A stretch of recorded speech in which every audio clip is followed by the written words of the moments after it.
Well, good morning, Watershed. I'm back. It's Matt, one of the co-pastors here, and we're glad that you're joining us this morning. We want to invite you to just take a moment and kind of say hello to the folks that are helping us hold this space this morning. Let us know where you're logging in from, who's with you, maybe even your beverage of choice. I don't know. Does that sound like a good plan to you? Absolutely. I'm here with Austin Smith, who is my partner in crime, at least for now. We've got several folks that we're going to be that we'll be joining together here on stage with in the moments ahead. But we're really glad that you're here and that they're going to be here. So you and I were kind of manning the helm of the ship, I guess, at some level on Friday around lunch. And we'd already started to make some adjustments because of what was taking place in our world, in our city. And we ended up in a phone conversation. I think it was like 1 o'clock in the afternoon. And I said, hey, Austin, I know we got this thing planned with Brian McLaren and it's all set to go and we've just buttoned everything up. And you went, I know what you're going to say. Yeah. And what did you say? Yeah, I was like, we gotta change. We gotta completely pivot. Yeah, let's scrap it and start from ground zero. And so if we're a little rough around the edges this morning, the intentions were good, and we're going to see how that all works out. So, yeah. So I think, you and I talked about, how do we prepare our hearts this morning to move into what this morning is going to offer, and not even just this morning, but today. I feel like what we're going to try to create, or the space we're going to try to hold today, has an extension to it that's going to last certainly into the rest of this afternoon and potentially in the weeks ahead. So you have something to say about that in terms of music. Yeah. I think it's interesting to try to emote virtually, right? Yes. When we go through pain and lament, we want the hug, right? We want to be together, and for obvious reasons, we're not able to do that right now. So one of the ways we're going to create space for all the emotions that are happening for all of us and everyone who's watching is some music. So we're going to do a little bit of music today. We're going to talk a little bit today, and we'd love for you to engage us online. So.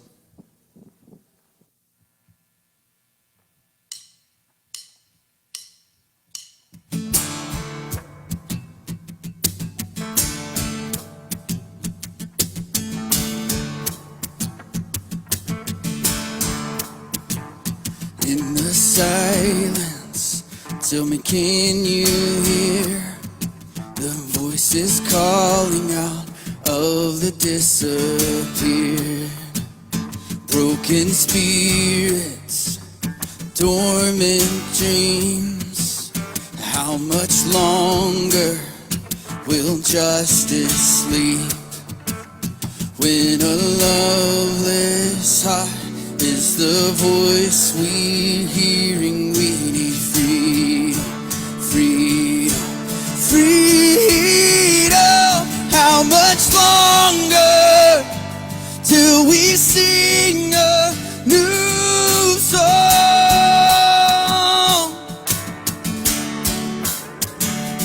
How much longer till we sing a new song?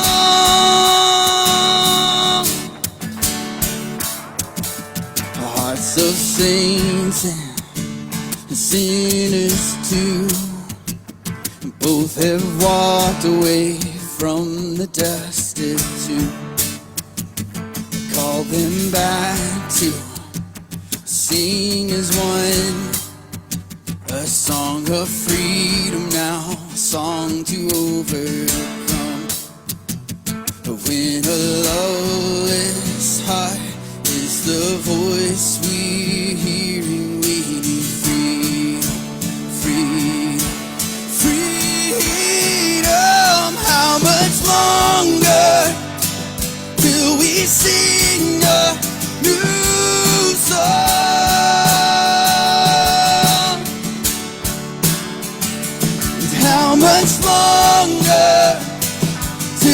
sing a new song.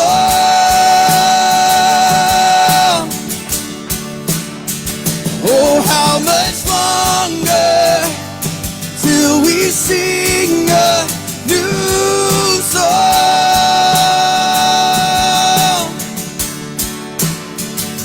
And how much longer till we sing a new song?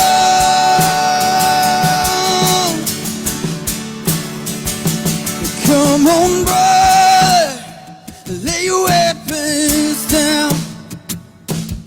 Where the river of justice rolls and oppression drowns, it flows with light, love and truth. And may the old be washed away and hearts be made new. Oh, come on, brother, lay your weapons down. Where the river of justice rolls and oppression drowns, it flows with light, love and truth. And may the whole be washed away and hearts be made new. Need a loveless heart is the voice we're hearing. Needing freedom. How much longer till we sing a new song?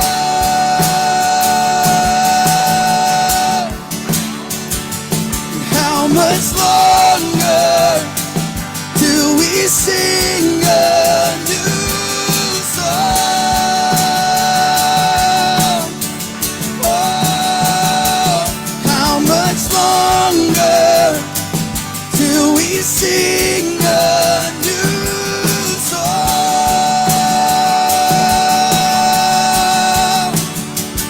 Oh, how much longer till we sing a new song?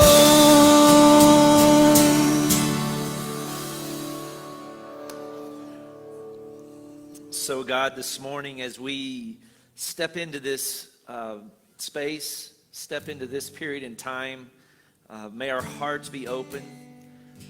May the emotion that we are wrestling with be deeply intermingled with your spirit, your energy, your strength, your passion, your certainty. May we lean on what we understand to be the promise that you offer us in this grand narrative of life, this grand narrative of the sacred scriptures. And God, may we be good stewards of it all. In Christ's name we pray. Just a couple of quick things as we just sort of take a moment to pause.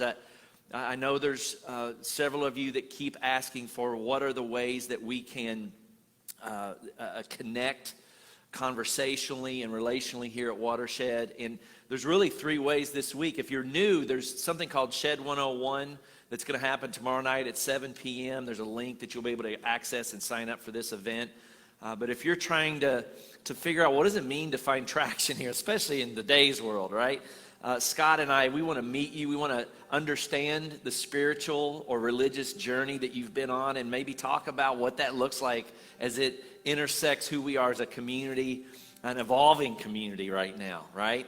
So we would be like it.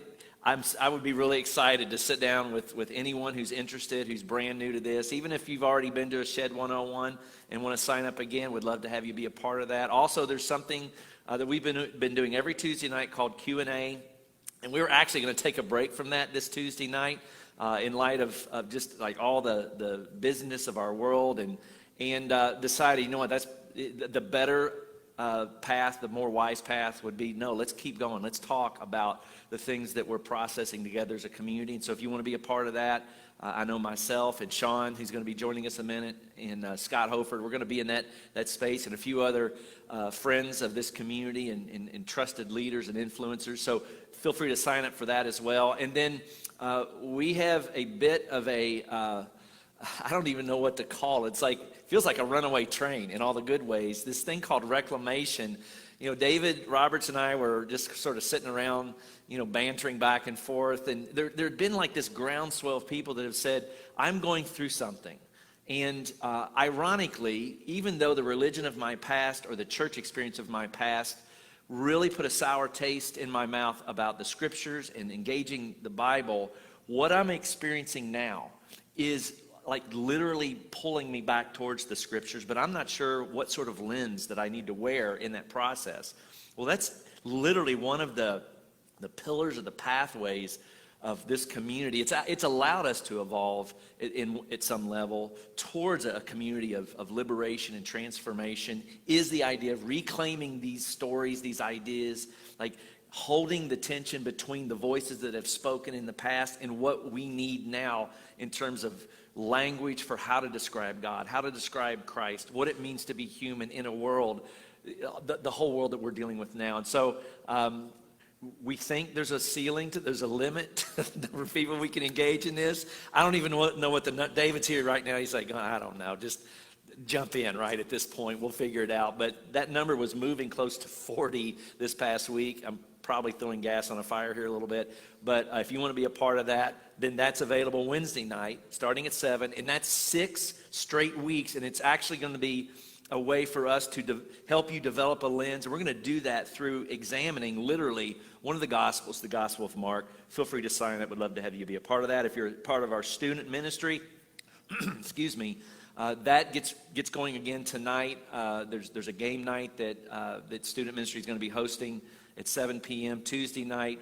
There's a Netflix watch party for The Last Airbender. That's at 7 p.m. And then next Sunday night, John, the backwards talking guy, Austin, is going to be joining student ministries in a Zoom call. And John is a friend of Watersheds. He's a friend of mine. We've shared many meals together. When he's been in town here in Charlotte, because he kind of travels all over the place, he kind of calls Watershed at home throughout various stints of his life.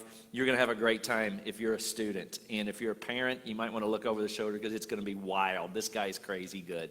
Want to invite you into that. And if you're a rising 6th grader, this is your inaugural experience. So just know that June 7th, when that happens at 7 p.m., you're invited to be a part of that. And then I want to mention this because we're going to probably swing into conversation about it here in just a moment. But there's an event in Uptown. It's called It Ends Now, Charlotte. And it's a rally, a protest, a march around what it means to sort of be this unifying voice to end racism in the world, in Charlotte for sure. And I know several folks from Watershed are going to show up there. I'm going to be there. And would love to have you join us in that. Again, we'll talk more along the lines of details as we move through the morning. And then finally, I don't want to spend a lot of time on this, but just thank you for continuing to value the work that is happening here through your resources. The generosity that you're channeling, either routinely through this recurring giving pattern or just the one-time gifts. Whatever it is that God is doing in this community and through this community, you seeing value in that to the extent that you're willing to include your resources. Huge amounts of gratitude, not only for those of you who have been doing it for years and years and years in really exaggerated, profound ways, but even for those of you who are just getting started. If you're interested in knowing more about how to do that, you can go on our website. There's secure ways to give there, and then also on our Watershed app.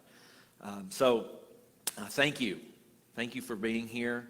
I know, Austin, you have been wrestling again with how do we set the table for this conversation. I think there's more that you want to try to offer in that. Yeah, so Friday when we kind of decided to pivot, I was kind of scrolling through songs that we've done, some songs that I've kind of got in a reservoir, and thinking through what are the ways again that we can put music to maybe how some emotion or feelings are happening. And so there's a song that we've sung here a few times called Ring the Bells, and I started the lyrics of it, kind of gave some language for this, but I started playing the music and it's kind of maybe feels a little bit upbeat and happy and all that, and so I changed the chords a little bit and immediately felt something connected to a space of lament. And so I know that there are many who are in a space of lament, and we don't do that very well. The church has not done lament well, and whether it's not creating space for it or trying to get through it quickly, we haven't been there. So I want to invite you this morning. Whatever those emotions are, they're welcome, they're valid, they matter, and I want to give you space for it.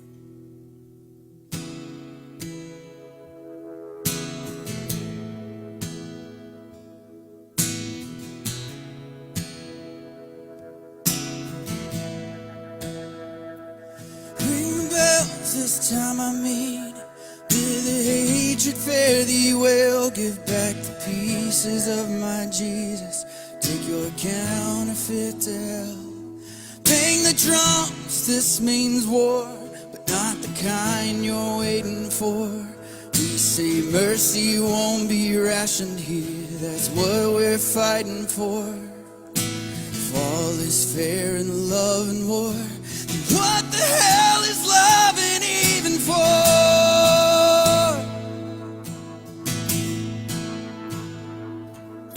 If we can't sing it loud enough, we'll keep on adding voices up.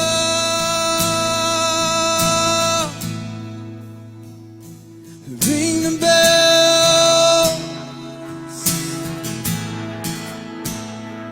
ring the bells,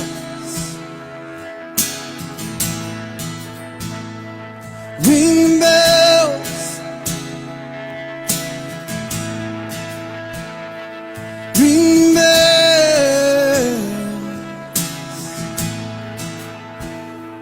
Move your feet, you tiny people.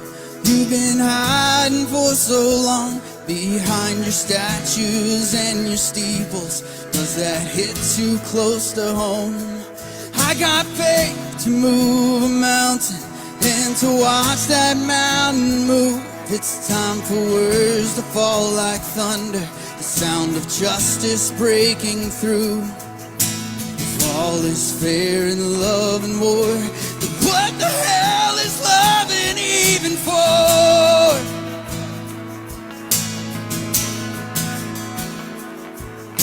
The whole world laughs, the martyrs sing, the love breaks through the Calvary. Yeah. Ring the bells, oh ring the bells,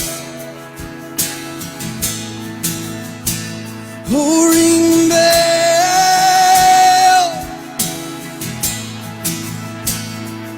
Ring bells. You call me boy instead of son, and I ain't the only one. Was in the throne room of a kingdom where I found that I belong, and I ain't scared to face the fortress. I have seen them fall before. With broken bones you've built it, but it crumbles board by board. If all is fair in love and war, what the hell is loving even for?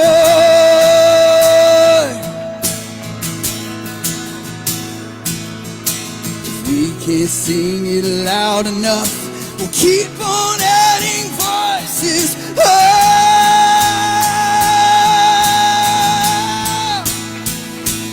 Ring the bells, oh ring the bells,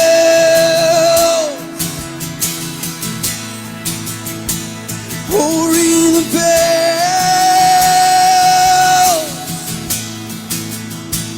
oh ring the bells, oh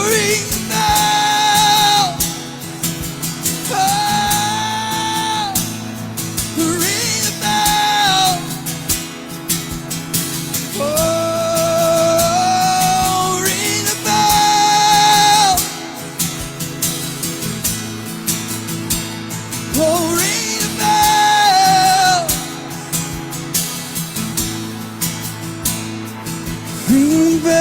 this time I mean it. Bid the hatred fare thee well. Give back the pieces of my Jesus. Take your counterfeit to hell.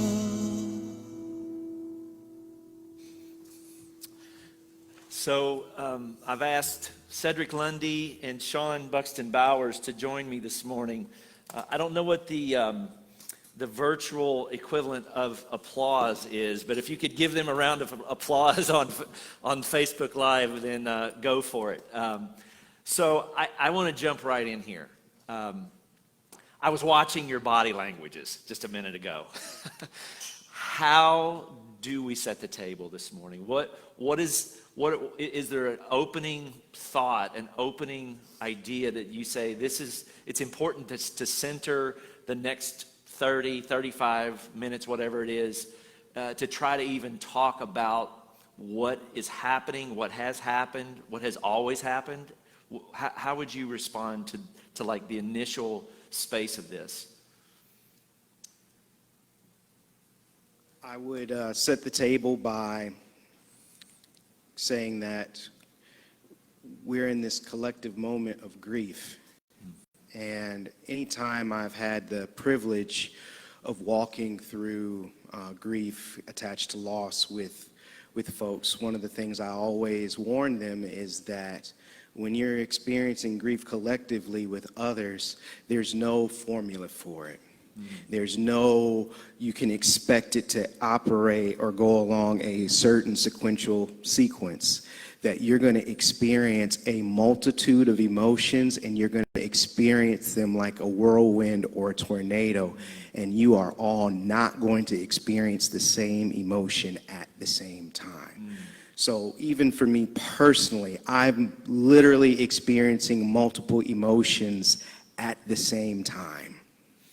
Sean? Yeah, I mean, I think the same. Just a wave of emotions, and they come at different times, and it looks and feels differently for everybody in the room, right, in the collective community. And to say, like, this is about as unfiltered and unscripted and raw as I've ever seen Watershed in my, I don't know, umpteen years being here. Yeah. So for those of you at home, maybe I'd ask that you extend us a little grace as we Yes. process this live, in real, and as we struggle maybe to find words. Yeah.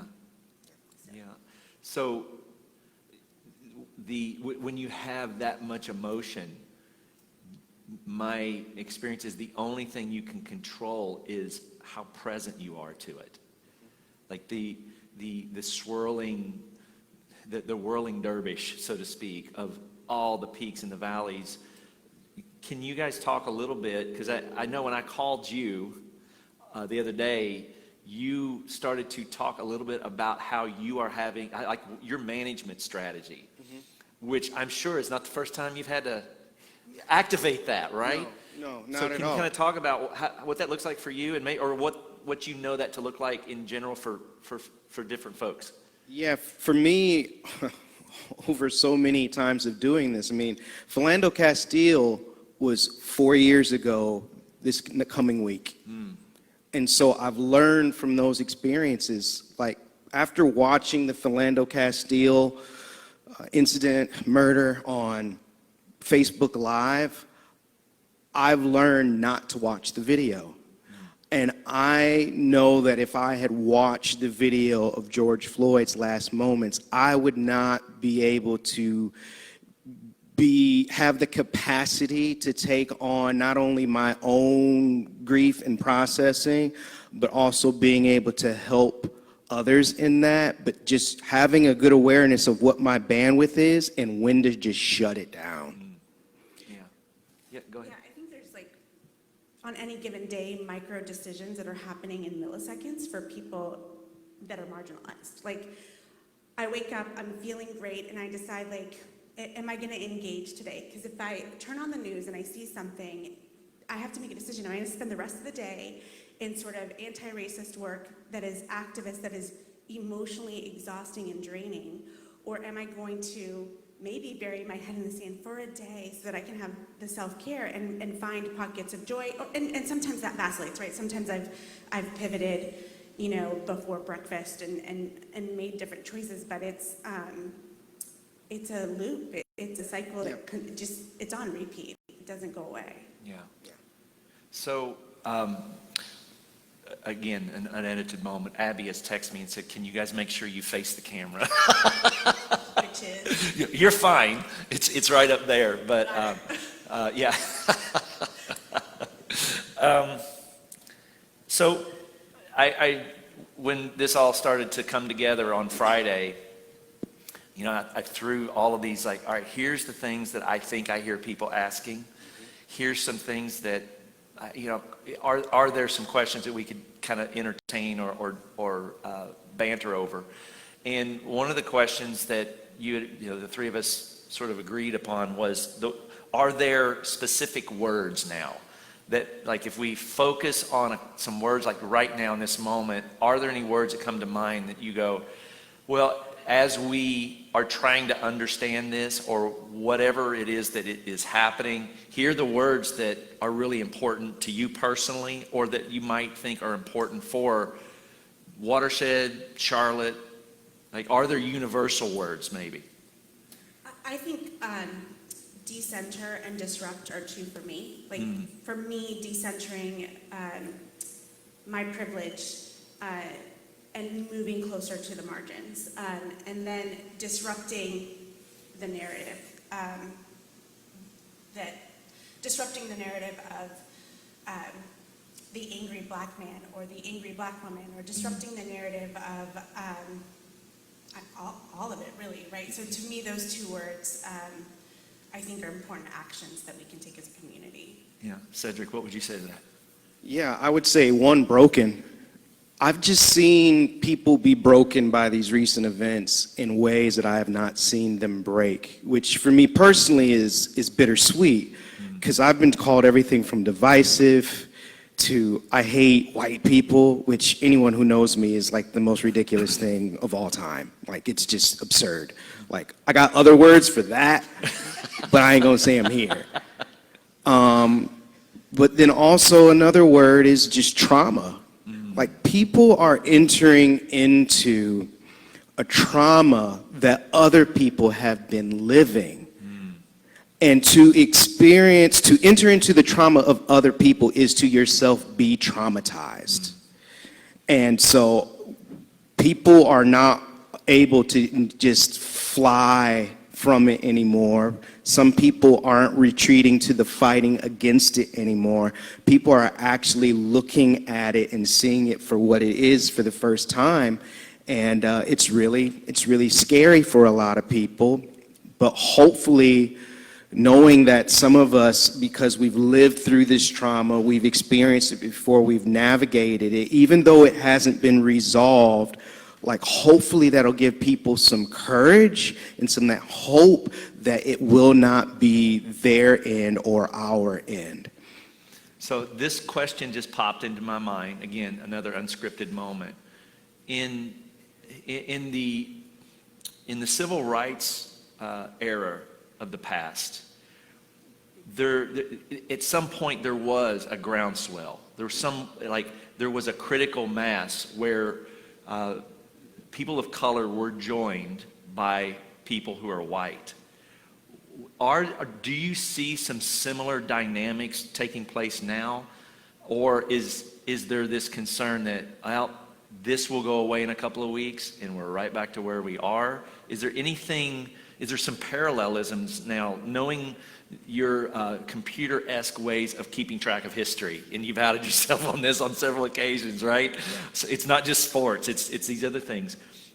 And I didn't even pose that to you, but like, how would you respond to that? Yeah, well, I would first say we need to actually revisit the civil rights movement and actually reckon with what it is that we actually accomplished. And here's the really difficult truth. Selma, Civil Rights, Voting Rights Act is what they were trying to achieve. They're literally marching from Selma to Birmingham. And standing before them is a blue wall, a literal blue wall of police officers, state troopers, and recently deputized men. And people saw on national television these black folks get beaten to within an inch of their lives on national television. And that is the moment America decided we don't want to be that kind of racist. Yeah, wow. We, Not that kind of America, that kind of racist. we don't want to be that kind of racist. We're still fine with the politics of law and order. We're still fine with the politics of school segregation and resisting school integration.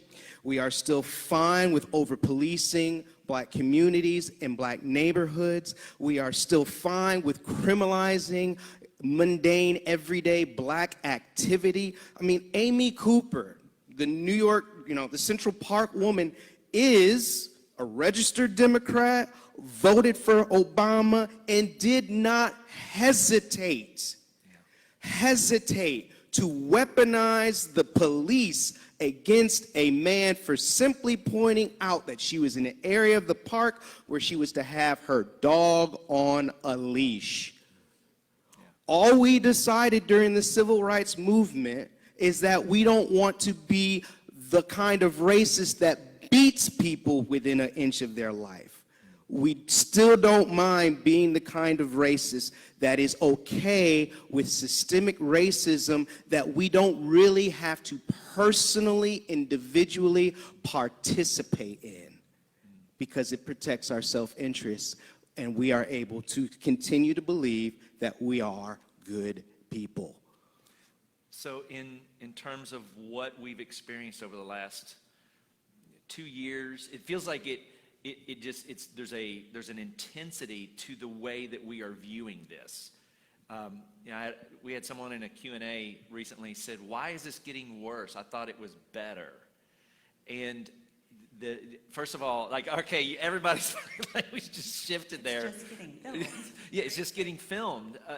Is there a hope is too strong of language, but are you noticing the winds blowing in similarity to what types of winds blew in the Selma period? Or is this, how cautious are you to go, yeah, I think there might be some real change here? How are you feeling about that right now? Yeah, I would recommend that people go get the book by Carol Anderson called White Rage, The Truth of the Resistance to Black Progress.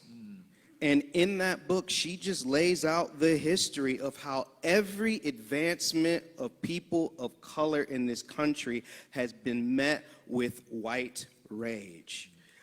The thing is over time that rage has had to morph and transform because old expressions of it are no longer acceptable.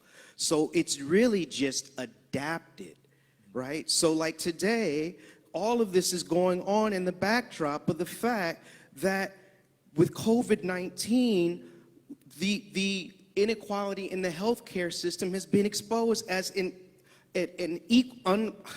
misrepresentation of black people are the ones that are being affected and dying. That it has become this opportunity to reinforce the xenophobia against Asian Americans of our past.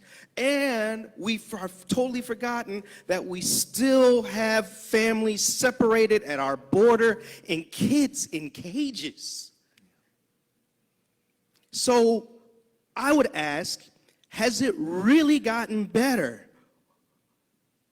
Has it really changed? To your point, we just capture the stuff on video. And also, our ability collectively as a community, if this doesn't apply to you, then don't get offended by this. But if this applies to you, then be disrupted. We have learned how to callous our hearts to the things that we see and explain them away. With both sides bullshit, I'm sorry, and with all the other, let's not be political. Like, our very existence in this country is political by the virtue of the fact that we created a country that was based on the category of who is white and who is non-white and who is male and who is female. Well, and so building off of that, like one of the things that Sean and I talked about this morning as we were kind of preparing a little bit was I've noticed over the last 24 hours, not because it's only happened over the last 24 hours, but like there's this surge of we got to be really careful not to leave out of this reality or this discussion women of color, LGBTQ brothers and sisters of color. Like, what is the, when you hear that statement, like, how do we include them in a conversation when there are the images seem to be more about the George Floyds and the Ahmaud Arbery's? Like, granted, the Breonna Taylor is in there too, but like, can you speak to that at some level? I mean, I think the lens is focused on a very singular stereotype right now. And so for me, disrupting that is to highlight anything that disrupts that stereotype, right? So reposting other black men who are affirming or black women or transgender, or like hold them up on a pedestal and show people that they exist outside of their marginalized, mythical sort of narrative. I keep coming back to that. How can I disrupt the narrative from where I sit? And for me, that's one way. And then I would argue that we need to be reading them. And I would ask yourself, what is my proximity to folks who are black, or folks who are transgender, or folks who are black women? Because if you can't name it, then I don't know how you're going to learn. I mean, picking up a book is great and good and all of that, but if you're like, yeah, but you can't name a single friend or a single person in any of those groups, then I think there's some right fodder there for some reflection on your end. Yeah, all of those things come back to these different subsets and categories were meant to divide us. They're meant to make us forget our common and shared humanity. And we have to look at all these different things that are causing us to do that, that are dressed up in things like morality and family values and just all the little code words and dog whistles Religion. that those of us, right, that it applies to. Bootstraps. Yeah. That one drives Oh. me fucking crazy. Like, Say they more just about need that. to pull yourself up by the bootstraps. Get them. I have lots of words. Those the kids are watching. I mean, honestly, I think, we talked about, I identify that I don't want to be that racist, but then I need a movement, a groundswell around toxic masculinity, and I need a groundswell around telling someone to man up, and I need a groundswell around saying, well, they just need to pull themselves up by the bootstraps. What bootstraps? Like, if you can't recognize systemic racism, if you can't see that Charlotte is one of the like dead last in upward mobility, and you keep saying it's an us, them, I don't know, I get lost for words, and this is where like my anger doesn't allow me to be articulate live on stage. 24-hour prep. You sell yourself short. You're very articulate. So, like, building on that, I had a conversation with a close relative of mine recently, and they started the conversation, like they reached out to me and wanted to know. It's like they were fishing, and it was really terrifying because I Don't know what that's like. yeah, you have no experience in that. And so I ended up on the phone with them, and there was this. It almost felt like this opposition, But then the longer that the conversation went, it wasn't about opposition, it was about fear. There was a fear of not knowing how to say it, not knowing how to name it, being like getting accosted by her very small circle of friends of color. And there came a point where she began to verbalize the grief that you talked about, Right. the identification of what's been going on. And we came to this conclusion that there's a point in this where you begin to realize there's something that you are feeling that you had never seen before, but the words escape you, the language escape you. How would you speak into that right now? Like, if our community, because I know our community is dying to like be present and helpful. What is helpful? As a community of color, what does the community of color at Watershed need right now? What does the community of color in Charlotte need from folks who are like me, who are white? How would you respond to that? Yeah, the word fear really resonates with me. And in my journey in looking at the scriptures and some of our origin stories that we find in Genesis, I was never raised in the evangelical world to key in on how fear was really shaping the Adam and Eve narrative and the Cain and Abel narrative and the Laban narrative, right? All these little stories that we really don't pay that much attention to, or we package them in a completely different way. And it's really struck me how Adam and Eve's first response to eating the fruit wasn't guilt about what they had done. It was about shame of who they are. And my challenge would be, like, your fear is a natural emotion. The Bible would not address fear as many times as it does if the divine wasn't saying this is part of the human experience. You're not a lesser person or a bad person for having fear, but what do I do in those moments of fear? Guilt, which we oftentimes demonize, is actually something that, when processed and held in a way that we don't turn from it, leads us to hopefully redemptive and healing action and accountability. Whereas shame leads us to hide, run, blame, and attack. Adam and Eve, the woman you gave me. Right? That's a whole series right there, right?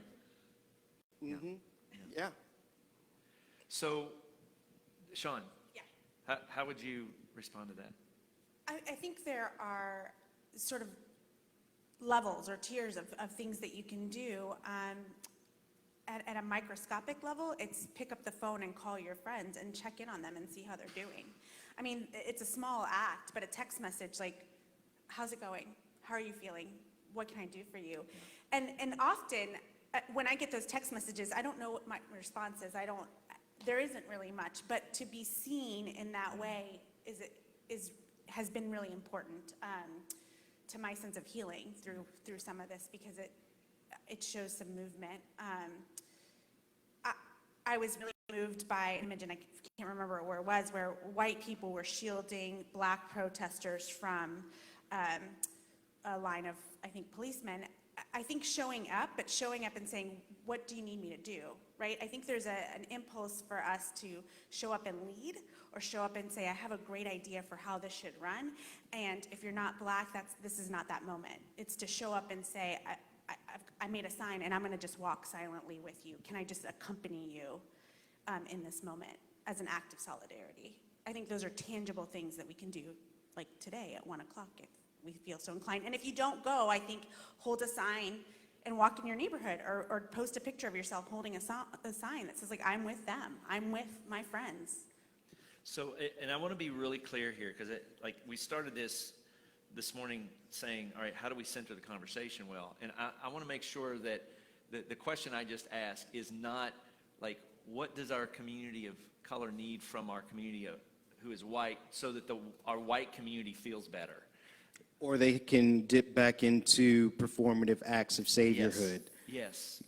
I really, so I've got a couple of more questions that I want to farm through, but can we push pause for a second and talk about what's going to happen in Uptown at 1 o'clock? Can you kind of lay out the framework and how, I think you probably have an intimate knowledge of how that all came about, who's like the voices that brought that to fruition? Yeah. So the protest prayer march that we are having at 1 o'clock starts at First Ward Park, right up there on 7th Street across from 7th Street Market. And it all started with a young woman by the name of Kiana Osborne, who works for Charlotte, just asking the question, what is the church doing? Because one of the ways in which the church community in particular, beyond just Watershed, needs to do is reckon with the church's culpability historically and locally. There is a church that is going to be maybe 100 yards away from First Ward Park that was started in 1866 by a woman named Kathleen Hayes, who told the other 30 former slaves in 1866, let's go and start our own church, because after emancipation, First Presbyterian Church in Charlotte said, y'all still need to stay in the gallery. You're not to be in and amongst us. Like, that church stands there as part of Charlotte's history, and in particular the church's history, that has to be reckoned with. We keep trying to be reconciled with one another without reckoning with our past. That being said, because I got off on a little soapbox there. You have a beautiful mind. What we are planning to do is lead through a couple of different themes. Themes of anger, of grief, lament, and repentance. We're going to do a march, a prayer march. Come back, and then we're going to center on the themes of community, of love, and of hope. So that's what the purpose of this is.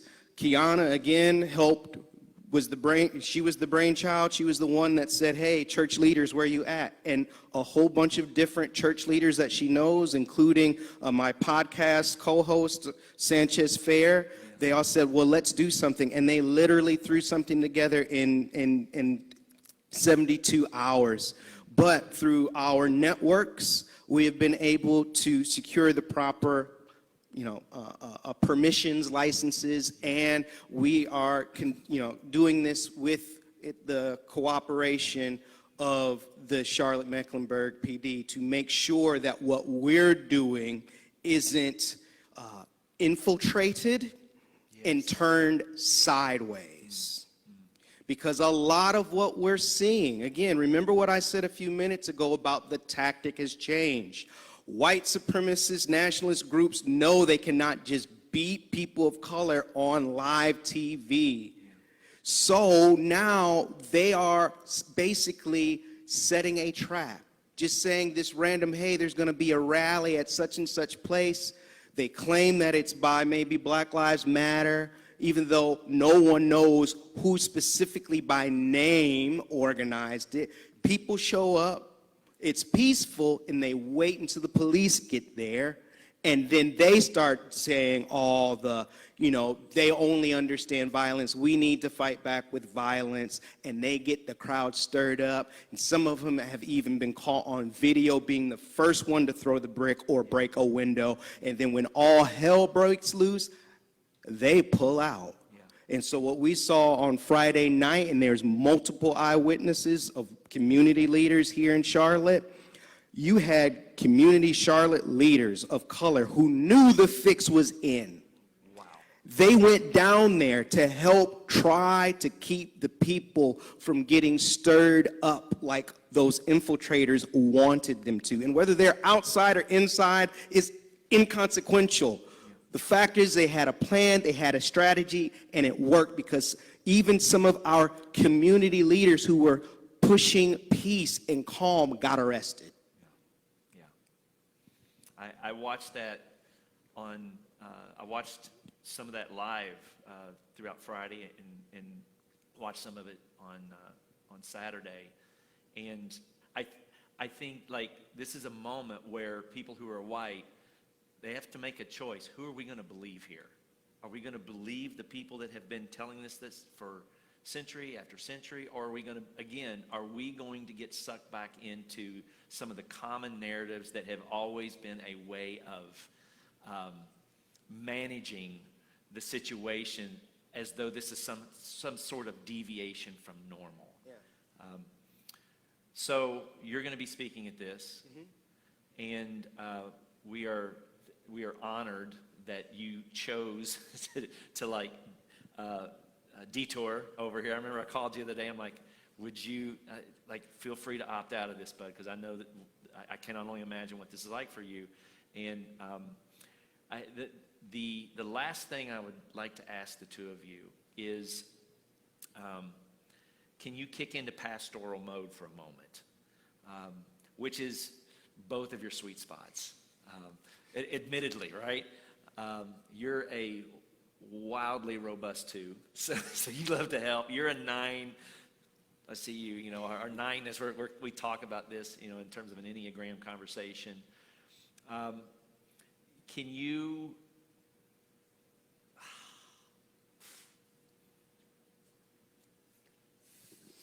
I want to break the 6 feet rule. Can you talk to our community of color at Watershed for a moment? You know better than me what they need to hear right now. Is there something you could say as a way of speaking with authority from who we are as a church as we bring this conversation to a close? I mean, for me, I just want to affirm you're beautiful, you are valuable.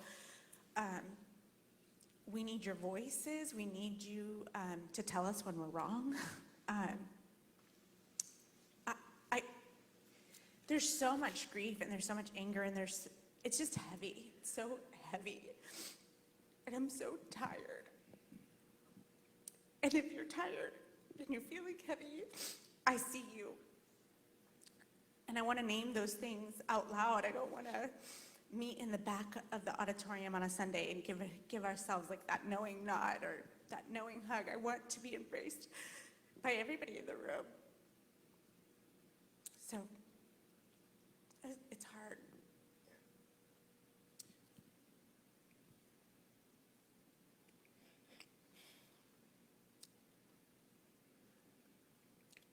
Had to have this conversation.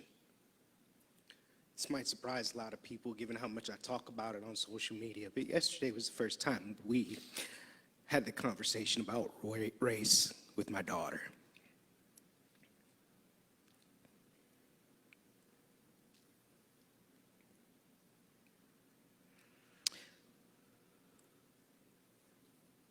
Y'all, it's hard. It's hard. And the only way I can be pastoral in this is just as best as I can embody what I believe the gospel truly is about. That, and something that we as people of color, Black people in particular in this country, have always rallied around, and let's not forget that we have solidarity with Christ, that Jesus entered into evil and suffering, and he allowed for it to do its absolute worst to him. But it was not the end for him. And y'all, I have hope, but I don't know if this is going to be fixed in my lifetime. I don't know if it's going to be resolved in my daughter's lifetime. But I cling to this. It will not be my end. That my end is only a new beginning, and that new beginning is golden.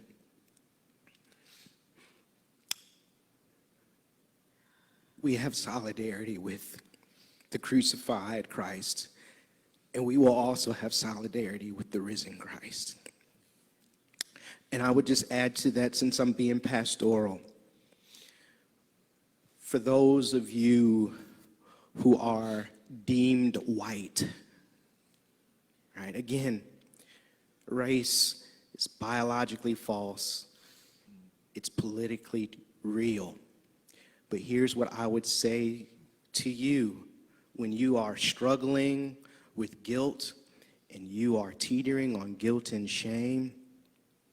God is for the oppressed, and yet he loves the oppressor.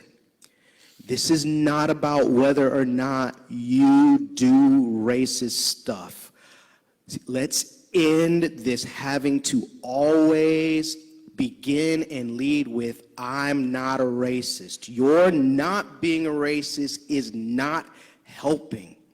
Ephesians 2:14, he broke down the wall of hostility. He didn't walk around it. He didn't proclaim to everyone that he didn't build the wall.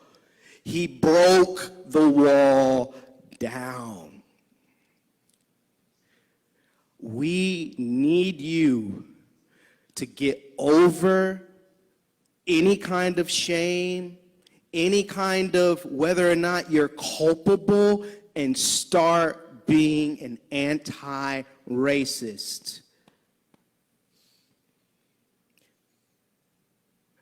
God loves the oppressed. He is for the oppressed. He identifies with the oppressed, and yet he loves the oppressor.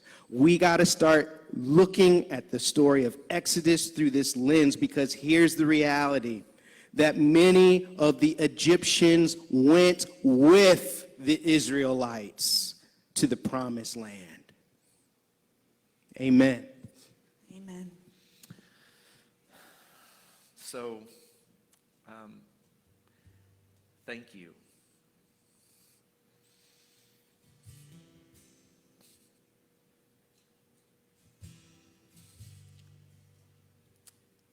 The experience of conversion is incarnational. You can read all the books you want, but it's in the exchange of flesh on flesh and blood on blood. If there was a who's list in my life and in this community's life of who are the people that have been both the disruptors and the doctors and the nurses, you guys are at the top of the list, both of you. And I know that I asked you this morning if you would wrap us up in prayer. I don't know that any of us have the ability to do that without losing it, but I'm going to ask you to reach deep in your Enneagram 2-ness, if you don't mind, here, and put a comma in this conversation, because this cannot be the end. Sure, let's pray. God, thank you for the promise of liberation. And thank you for giving us vessels to hold our grief and vessels to hold our joy and vessels to hold love.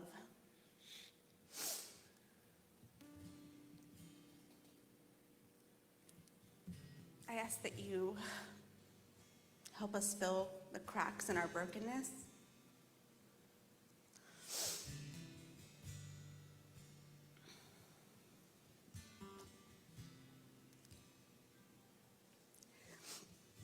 I'm so grateful that you see us.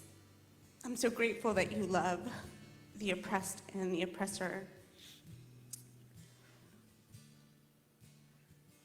Give us a spirit of boldness so that we can confront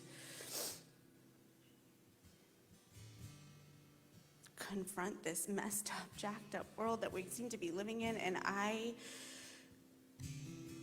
hope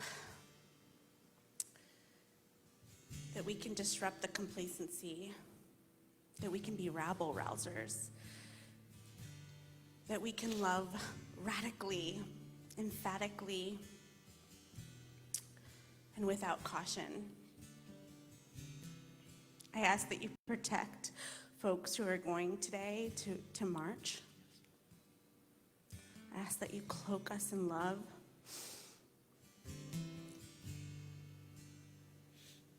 And I ask you to see us through this comma. In your name, amen. Love you guys. Thank you.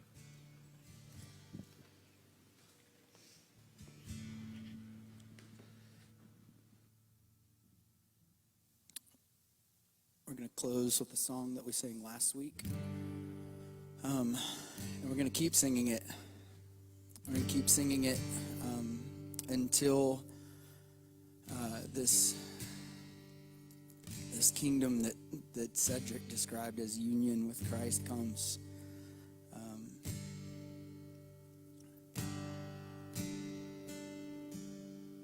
The song says the kingdom is yours, and it speaks to the people on the margins. And so we're going to sing this together wherever you're at. If you know it, please sing in your home with me. We love you and miss you. And again, this is a comma, not a period.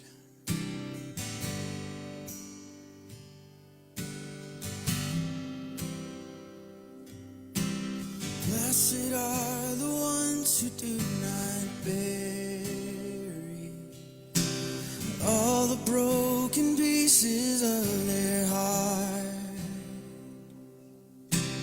Blessed are the tears of all the weary, pouring like a sky of falling stars. Blessed are the wounded ones in mourning, brave enough to show the Lord their scars.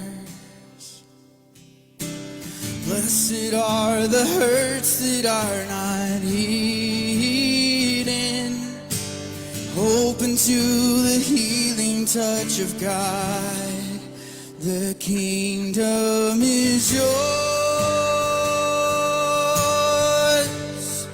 The kingdom is yours.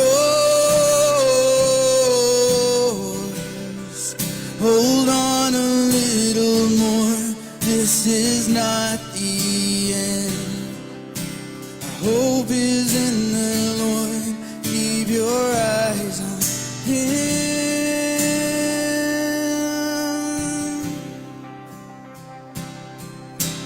Blessed are the ones who walk in kindness, even in the face of great abuse.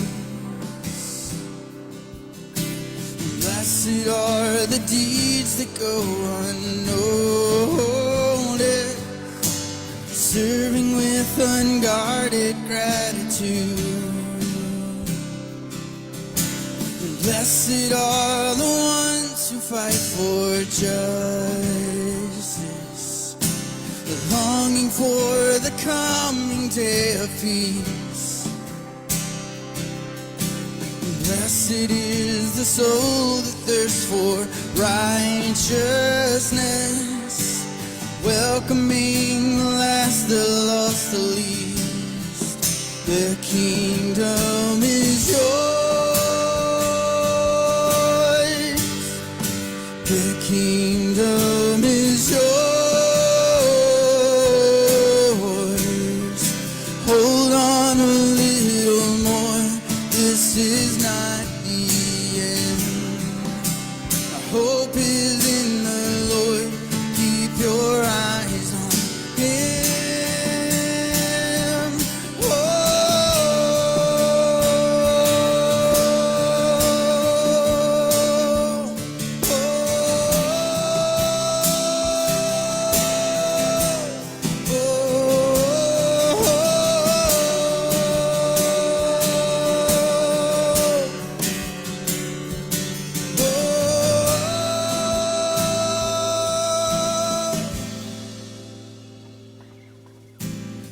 Blessed are the ones who suffer violence, and still have strength to love their enemies. Blessed is the faith of those who persevere. Though the fall, they'll never know defeat. The kingdom is yours. The kingdom is yours. Hold on a little more. This is not the end. Hope is in the Lord. Keep your eyes on Him. The kingdom is yours. The kingdom is yours. Hold on a little more. This is not the end. Our hope is in the Lord. Keep your eyes on Him. Hold on a little more. This is not the end. Hope is in the Lord. Keep your eyes on Him.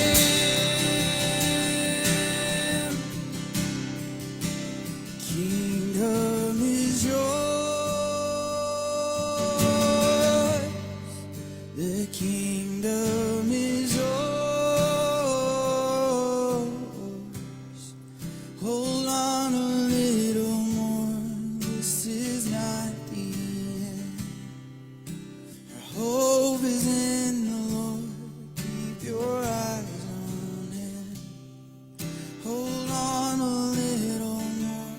This is not the end. Our hope is in the Lord. Keep your eyes on Him.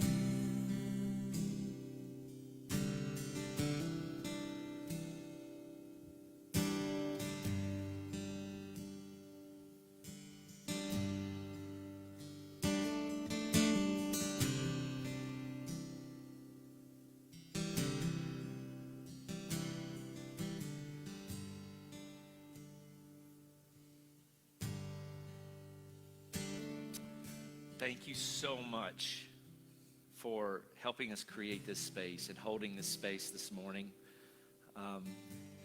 If you're interested in revisiting this type of conversation, just want to remind you that this Tuesday night is the Q&A. You can sign up for it in the comments section, not to mention Shed 101 if you're new, and then, of course, the Reclamation experience. And then also at 1 o'clock in just a few minutes from now, there's a contingency of those of us from Watershed who are going to be meeting up in Uptown. And again, you can find out more information at through the links. I love you. I miss you. For those of you who are going to be in Uptown, I'll see you in a few, and we'll see you soon. Thanks, and have a great weekend.